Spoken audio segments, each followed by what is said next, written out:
बात आपसे दिल की बात कह रहा हूं।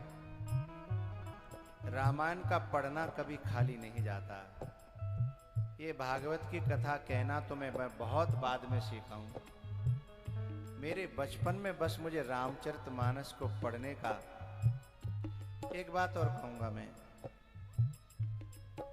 अच्छा टीचर, अच्छा पड़ोसी, अच्छी देह बहुत भाग्य से मिलते हैं, बहुत भाग्य से।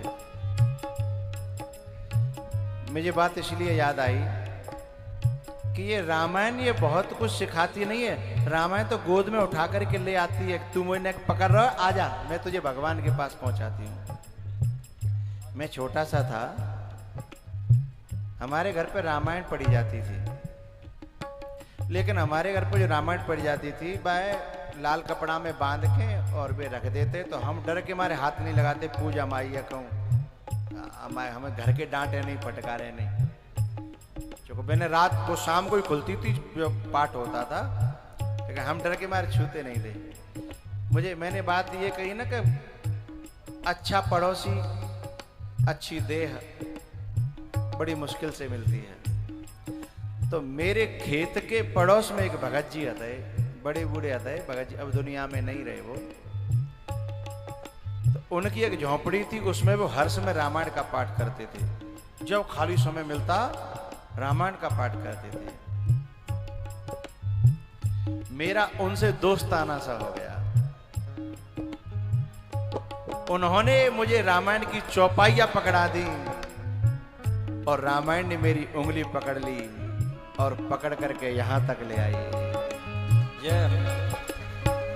जिनके घर रामायण न हो वो रामायण लेना, और जिनके यहाँ रामायण वो रामायण जरूर पढ़ना या सुनना, पढ़वाना बच्चों से। रामायण कभी किसी का उधार नहीं रखती, तुम सुन के तो देखो, नगद देती है, नगद सौदा। और ये बात मैं अपने अनुभव के साथ कह रहा हूं। तुम पर पढ़ना ना आए तो कोई बात नहीं, तुम प्रार्थना करो। बस ना, हम पे चौपाई की ले नहीं बनती है, हम पे चौपाई का वो नहीं बनता, हम पे संस्कृत के जो बीच बीच में श्लोक आ जाते हैं वो पढ़े नहीं जाते। मैं आपको व्यासपीठ से कह रहा हूं, आप गलत पढ़िएगा। रामायण कभी नाराज नहीं होती। रामायण को कहती है, तू बच्चा है ना मेरा, मैं मां हूं, तू झूठो साचो गंदो संदो मेरी गोद में तो आ, मैं तेरे को गोद में उठा करके भगवान तक पहुंचाऊंगी, ये मेरी जिम्मेदारी है।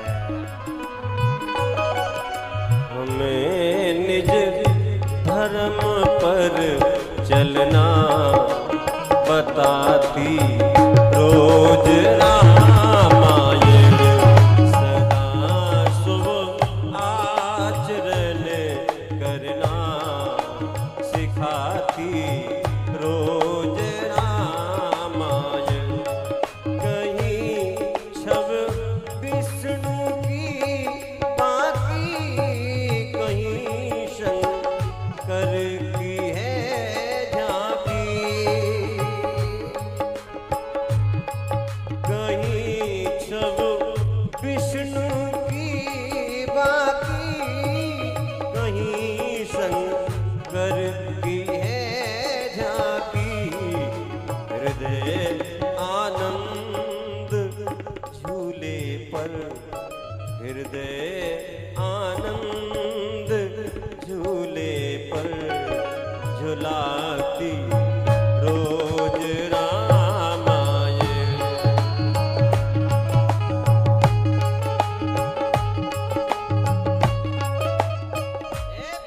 किसी ने तुलसीदास जी से कहा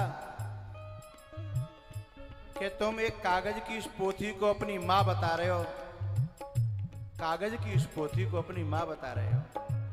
उन्होंने कहा, तात मात सब विधि तुलसी की, तुम इसे अपनी मां बता रहे हो, किस तरीके से तुम्हारी मां है। तो तुलसी बाबा ने कहा, जन्म देने वाली मां तो मुझे छोड़ करके मर गई थी, मुझे लोग गांव में घुसने नहीं देते थे, मुझे गांव के लोग मंदिर में छोड़ गए थे, वहां से मुझे एक महात्मा उठा ले गया, यूपी में सोरों, वो संत रहते थे, उन्होंने मुझे ये रामायण पकड़ाई। कथा सो मैं निज गुर सुनी। फिर उन्होंने मुझे ये कथा सुनाई, और सुनाई नहीं, मुझे पढ़ना सिखाया। और आज उस कथा ने मुझे तुलसिया तुलसिया से गोस्वामी तुलसीदास कर दिया है।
विषय रस फीकी सुभग सिंगार मुक्ति जुबती की दलन रोग भव मूरी अमी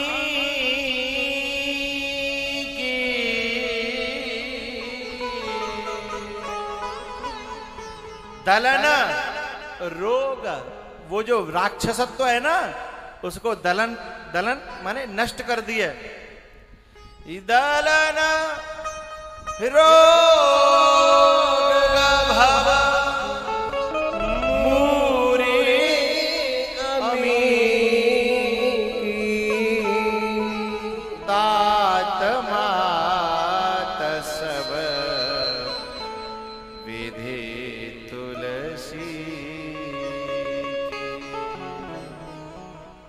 एरी मैया, एक बात आपको भी मुझे बतानी है। जब तुम्हारे घर में कोई बालक या आदमी रामायण पढ़ रहा हो तो तुम्हारे लाख काम बिगड़े, उसकी हेल्प करना, उसकी मदद करना। ऐसे मत कहना कि रामायण का खावे को दे जाएगी या बैठे रहते हो 1 घंटा, इतने 4 काम रह जाते। बहुत सी माताएं ऐसी होती हैं, ऐसा मत करना। जिसने इस रामायण का अपमान किया, बनारस में, काशी में जब इसका निर्माण हुआ था, गोस्वामी जी के द्वारा जब ये लिखी गई थी, तो कुछ लोगों ने इसे लेकर के गंगा जी में फेंक दिया था। जिन्होंने इसका अपमान किया था, उनका बहुत बड़ा विनाश हुआ।